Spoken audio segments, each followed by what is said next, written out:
Welcome to Sandwich Seniority. I'm your host, Robbie Haig. I'm happy to have you with us. Today, I will be talking with two people from the Wildlands Trust, the Executive Director, Karen Gray, and the Assistant Director, Gabriela Silva. Welcome to the Seniority Show. Thank you. Thank you for having us. It's a pleasure to have you here. Thank you for having us. It's our pleasure to be here. And we're anxious to learn all about the Wildlands Trust. What is a land trust? Well, a land trust is a nonprofit organization that's set up for the purposes of accepting and holding conservation land for the public interest.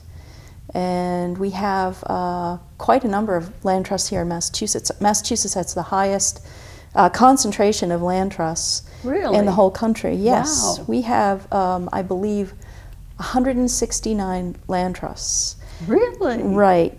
I believe there are about 2,000 land trusts across the country. But the Wildlands Trust fits into kind of a niche as a land trust because we cover, you have a lot of land trusts, a lot of the 169 land trusts that cover very small neighborhoods, very small towns, but then we are what you would call a regional land trust. So we cover a big area of the state. Okay, so where does your coverage? Our coverage is, I believe it's the largest of any regional land trust in the state of Massachusetts. We cover the area that goes from in the north, Hull. Wow. And we're actually moving, we're going to be taking projects in Needham and Milton and Stoughton. So that's as far north as we go at this point. And then we're going to be, we go all the way down to the Bourne Bridge. We have a number of properties down in Bourne. And then we go all the way up to the Rhode Island border, Swansea, which is right on the Rhode Island border. So we cover a very big area. Oh. Pretty much all of southeastern Massachusetts. Right. Really? Yeah. So how do you get your land? Well, at the beginning, there were pieces that came to us. I mean, we've told the story before. It's a great story about how the Wildlands Trust got started. Back in the 70s, when they were going to build the power plant in Plymouth, people started to get really nervous because what the power plant was going to do for Plymouth is really lower the tax base. So all of a sudden, Plymouth, with all of its land and its low taxes, became a real draw for developers in the greater Boston area. So they were coming to the area and people started to get really concerned. And there was a group of people that started to meet regularly to talk about, okay, what can we do to actually save some of the important pieces before developers buy them? And our very first piece came out of this group that used to meet at the Plymouth airport back in the 70s. Our first piece was the Emery Preserve, and it was gifted to the trust. This group started the Wildlands Trust. It was gifted to us by a family that wanted to protect it. It's about 130 acres in Plymouth. And that's in Plymouth. So yes. It started actually in Plymouth. We started in Plymouth, yes. And you are now in? We work with 40 different communities. And as I said, we have about 4 or 5 new ones coming online now. So. But your office right now is not in Plymouth. It's not. Right. Our office is in Duxbury, but I think we've talked quite a bit about our plans to move to Plymouth. We recently just purchased a wonderful piece of property on Long Pond Road, very close to the Emery Preserve I was just talking about. It's a 10-acre farm that has an old farmhouse and a couple of other outbuildings from an original farm, and we are going to be converting that into our new office. So we're moving back to Plymouth. Very good. So some of your properties are gifted to you. Yes. And others you buy. Right. Okay. So that's really the distinction there. Sometimes people will get a phone call from somebody who has something that they think they want to have in conservation. Other times we are very proactive about identifying all over the region, really, what we think should be protected. And we do that work with partners. Gabriela can speak to that because she's been involved in the process of putting together those plans that show these are the pieces that we really think the region should be saving. We don't want to save a whole bunch of remnant pieces. We really want to save the very best of the southeastern Massachusetts landscape. Yeah. And for that, we've developed a strategy to really reach out to landowners of properties that we would be interested in because of their conservation value. And so we work with the landowners to put their land in conservation. And we work with partners, different organizations, the towns, the state, to be able to do that. Very good. So, and anyone driving along Long Pond Road will notice many Wildlands Trust signs, so that your property is, there's a lot of property in the one area. It's just kind of like, right. You know. Well, Plymouth has the largest land area of any town or city in Massachusetts. I don't know offhand what the square miles of Plymouth are, but they're really, it's very, very significant.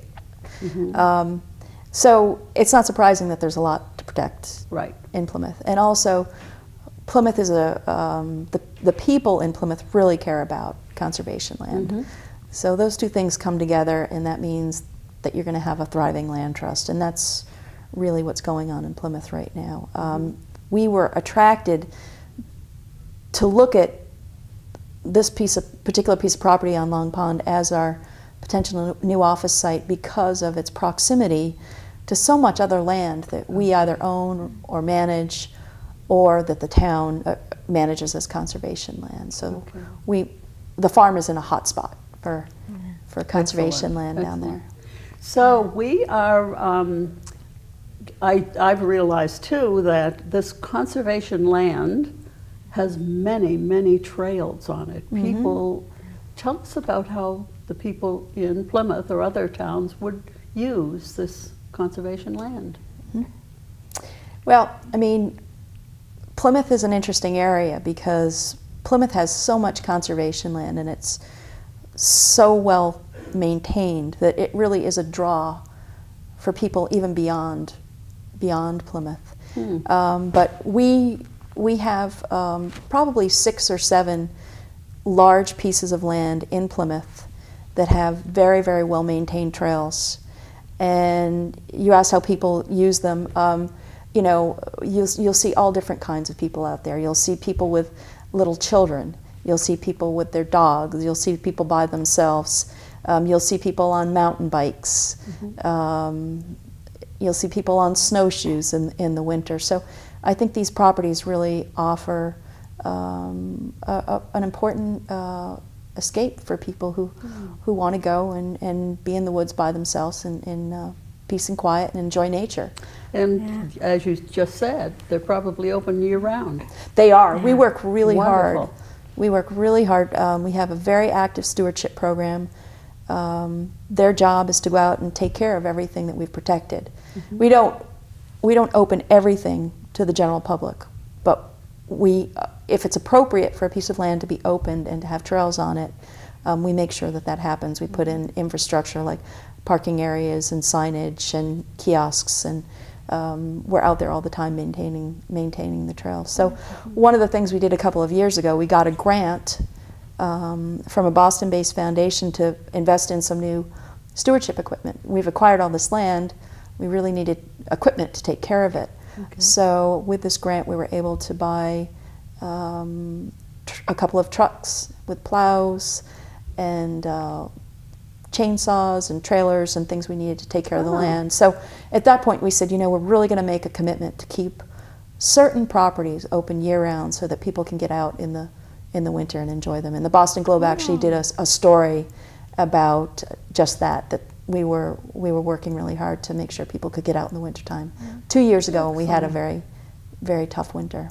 And one of the things that we've done since has been to establish a program for people to help us on stewardship issues. So we have a Trailblazers program that brings volunteers together to work on trails, to clear the trails on properties here in Plymouth and throughout southeastern Mass. And that's once a month. It's the dates are usually posted on our website, and it just brings people of all ages to help us maintain the trails. This is a good time to give your website. It's www.wildlandstrust.org. Thank you. Right, and one of the cool features on our website is we have something called Go for a Walk. And if you pull down the Go for a Walk menu, it allows you to pick a kind of walk that you'd like to take. Do you want to take a walk in a field? Do you want to take a walk by the coast? Do you want to take a walk by the pond? And you can highlight the type of walk you want to take, and then it will bring up a map showing you where those particular properties are, and you can click on stars, and it would open up a property description and then a trail map, and it also gives you directions on how to get there. Wow. It's not completely built out, but I believe at this point there are probably 20 different properties in the region that are up online for people to see. That sounds unique. Yeah. Yeah, very good. How do you protect this land? How can you protect it? You mean in addition to just owning it? How do we protect it? No, what I'm thinking is you said that the ones that you want people to use, you make it easy for them to use. How about the ones that you don't want people to use? We just started something new within the past year. When we evaluate a piece of property to determine whether or not it's appropriate for us to bring into our portfolio, because not all land has high conservation value. We often get asked to take land that we simply are not interested in. Because it doesn't have conservation value. But if we determine that it does have conservation value, we, at the very onset, try to determine where it fits in the portfolio. And we have different categories. We have something called Forever Wild, which is, you know, it's just a woodland or a habitat that really isn't appropriate for public access. And basically we would accept it, and we would visit it a couple times a year, and it's something that adds scenic value or wildlife value, but you're not going to take your kids out to walk on the trails there. And then we have something called a community preserve, which is something that is in a neighborhood, and it's somewhat of a draw to people within a certain distance, but not too far, has some trails. We manage those differently. And then we have what we call showcase properties. And those are much larger scale parcels of land with significant trail systems and infrastructure. And those actually attract people not just from the neighborhood or not just from the town, but you know, it might be something that you would drive, you know, 3 or 4 towns over to visit. It's that nice of a piece of property. So how do we protect something that we visit it regularly? And that's the most important thing, is we own all this land. We have an obligation to the public to make sure that we're taking care of it, and we take that very seriously. So our stewardship trucks are on the road all the time, visiting land and dealing with problems. How long have you been doing this, Karen?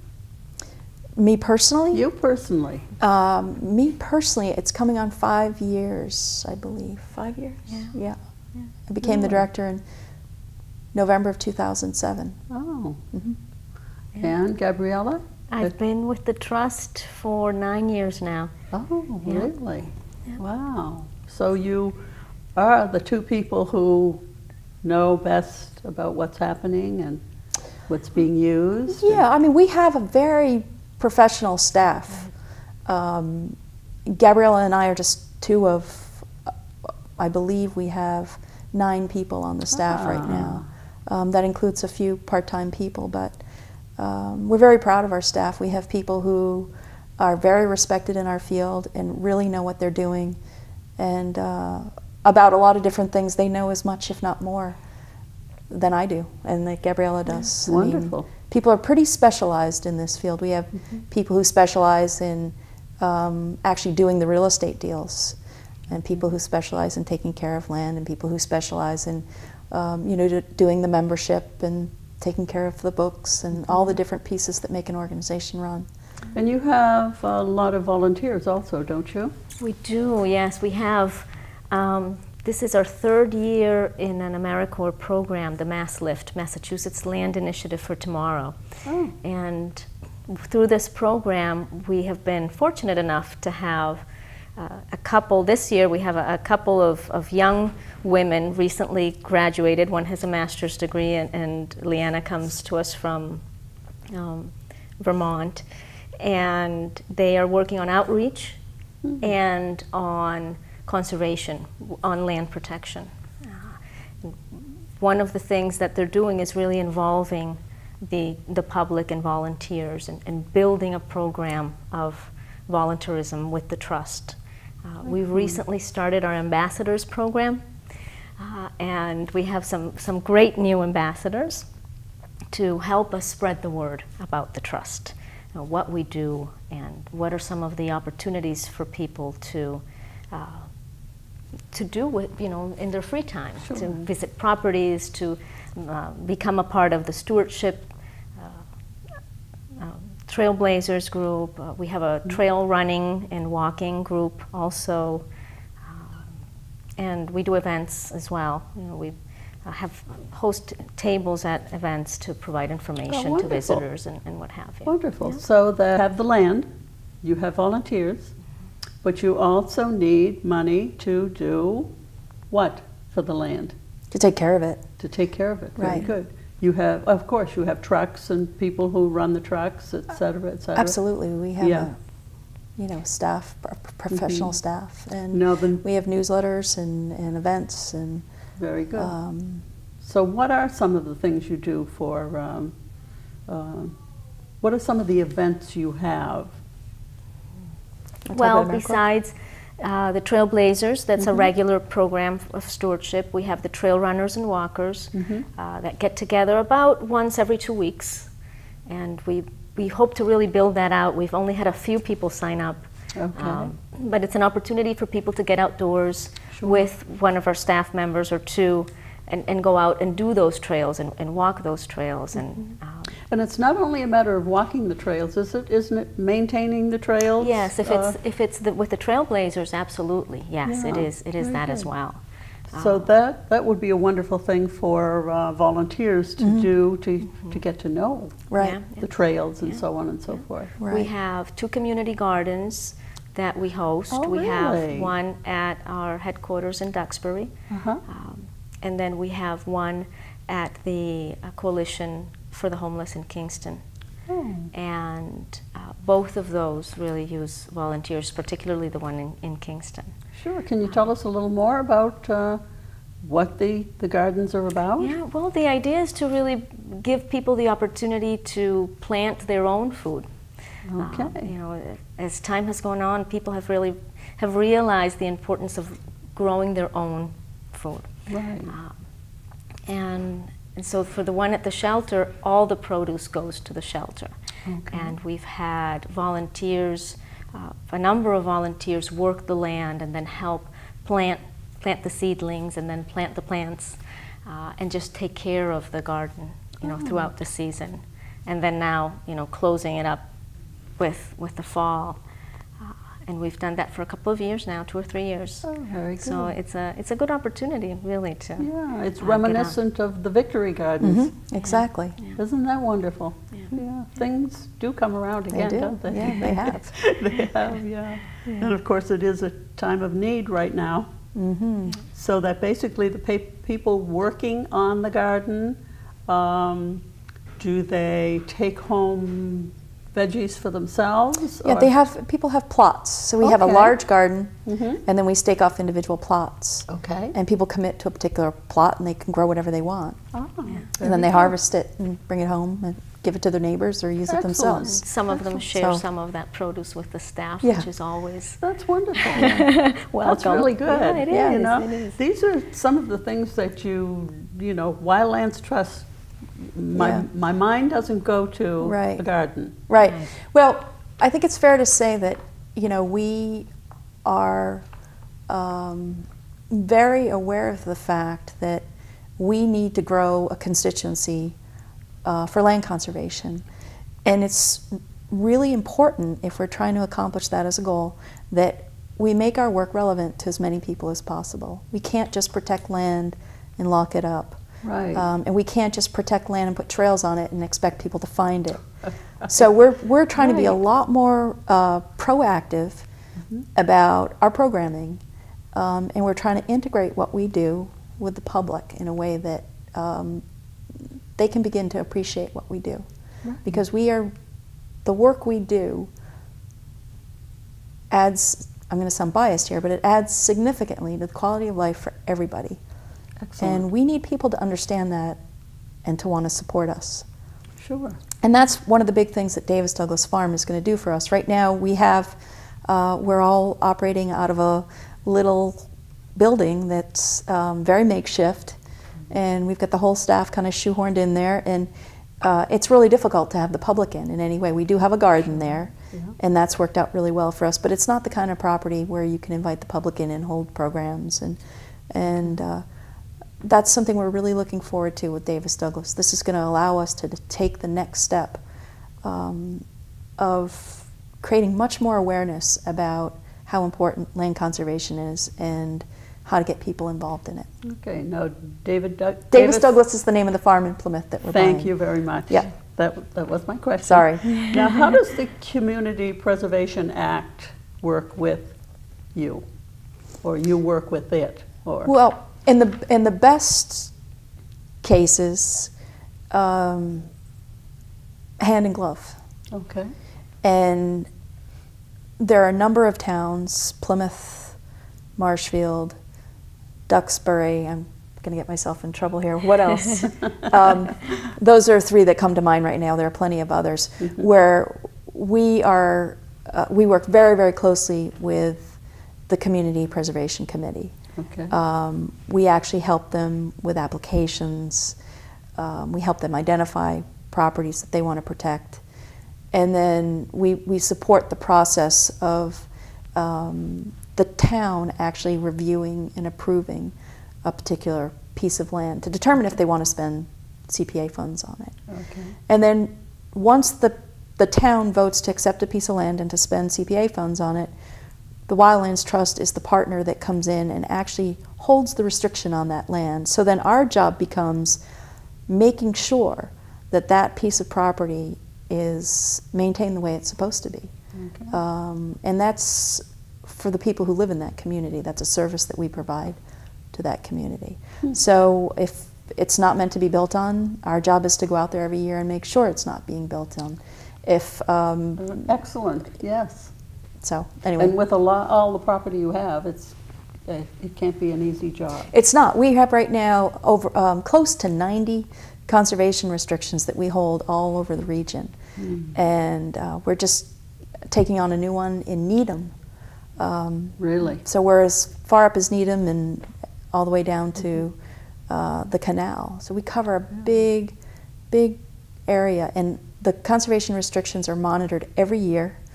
We send staff out, they walk the boundaries of the property, provided it's not too large of a piece of property.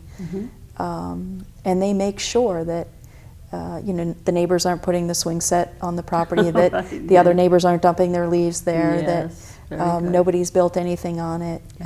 What else? We see all kinds of interesting stuff. I'm sure you do. Yeah. You have a board of directors, do you not? We do. Yeah. Tell me about the board of directors and their...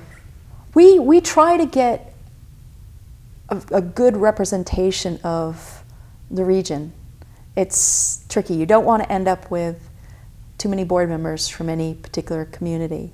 Okay. So we work hard to make sure that we are getting board members from the western part of our reach and the northern part of our reach. Right now, I think we have 16 board members, and they probably represent 10 different towns in southeastern Massachusetts. And we look for people who embrace our mission, but also who are going to bring a particular skill to the table that we feel like we need. A board of directors, you want people who maybe have a legal background, people who have financial backgrounds, people who understand outreach and fundraising, people who understand the land protection work. So we try to get a diverse board geographically and skill set wise. And it works out well for us. Wow. Well, I know the Davis Douglas land is really uppermost in your mind right now because you want it. Gabrielle and I have been working on a proposal for the past 2 weeks. Yeah. And your plan is to bring your offices to Yes. Plymouth Yeah. in the next year or so? Provided we raise the $2 million we need to get is this that done. all? We've actually already purchased. We've already purchased the land. Okay. So we own the property right now. Yeah. And the idea is that we're in active fundraising right now. We have 100% of our board that's given and 100% of our staff that's committed to giving. And now we're reaching out to our major donors. We're small, more of a kind of a local grassroots organization. So we don't have, you know, dozens and dozens of major donors like you would if you were located west of Boston or something. Sure. Yeah. So we're talking to our major donors, trying to get them interested in giving a gift to the project. And we're also working on proposals to foundations. But our goal is to raise $1.5 million to actually convert the farmhouse into an office and to build a new building, a nice but modest building. It's going to be called the Community Agriculture and Conservation Hall. And the idea is that we would allow people, we would offer programming in that building, getting back to the whole idea of wanting to be more relevant to people's lives, but also we would allow people in the community, if they had you know, similar missions or they're working on land issues, to use that building. It sounds absolutely wonderful. We're also, you know, searching and looking to the community to support the Davis Douglas Farm as well, and to help us. We hope make it a that reality. this program will do even a very small bit of help towards what you are doing with the Wildlands Trust. Big would be okay too. Big would be. Well, it's been a pleasure having you here. Likewise.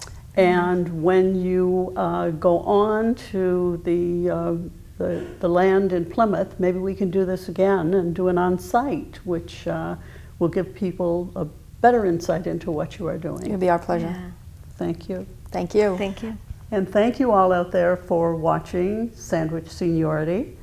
This is your host, Robbie Haig, saying thank you for being here, and we hope to see you again real soon.